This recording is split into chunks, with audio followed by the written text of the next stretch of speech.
안녕하세요. 마르스 단계는 비너스를 하거나 얼스를 하는 과정에서 아이들이 주피터를 가기에 좀 부족한 면이 있어서 복습하는 단계가 마르스 단계입니다. 마르스 단계의 가장 핵심 포인트는 우리 아이가 파닉스가 부족한지 아니면 정보를 알아내는 능력이 부족한지 이 두 가지 중에서 어머니가 정확히 보셔야 됩니다. 그런데 파닉스 영역이 부족한 건 월간 리포트에 나오고 파이널 리포트에 나오기 때문에 우리 아이가 파닉스가 부족하구나 라고 알 수 있는데 문장의 정보를 찾아내는 능력이 부족한 건 알 수가 없잖아요. 이럴 땐 어떻게 알 수 있을까요? 언어 규칙 및 문법이 부족합니다. 사실은 아이들이 문장으로 만들기 위해서 문장의 구조를 알아야 되는데 이 문장의 구조는 사실 영어에서 관습적으로 우리가 말을 배우듯이 배우면서 이렇게 쓰는 거야 라고 어렴풋이 느껴가는데요. 이 개념이 안 잡히는 아이들은 문장에서 핵심 포인트를 잡아내기 어렵습니다.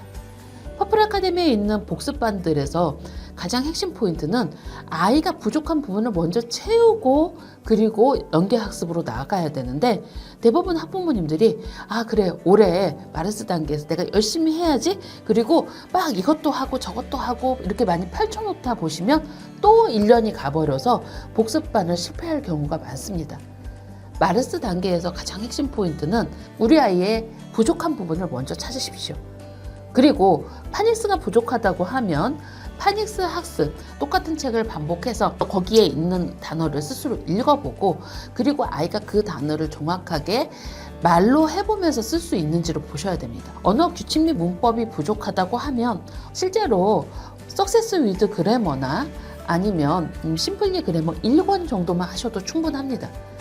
이 단계에서는 리더스를 많이 읽겠다고 생각하지 마시고 정확하게 읽으셔야 됩니다. 보통 마르스 단계에 배정되는 아이들이 1점대 초반인 경우가 많습니다.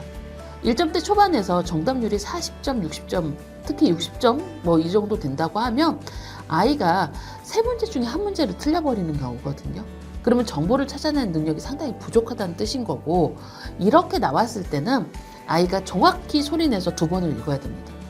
보통 제가 상담을 할 때 아이가 정확히 소리내서 2번을 안 읽는 경우에 정답률이 떨어집니다.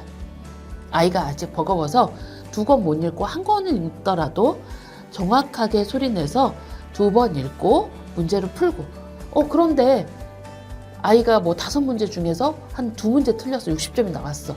그러면 다시 한번 읽고 리프를 풀고 이렇게 해서 아이가 정확하게 읽도록 가이드를 해주시는 게 좋습니다. 학습의 첫 걸음이고 복습이라고 해도 충분히 갈 수 있는 단계입니다. 그렇기 때문에 마르스에서 제대로 하는 학습의 습관을 들여주시는 게 좋을 것 같습니다. 네, 감사합니다.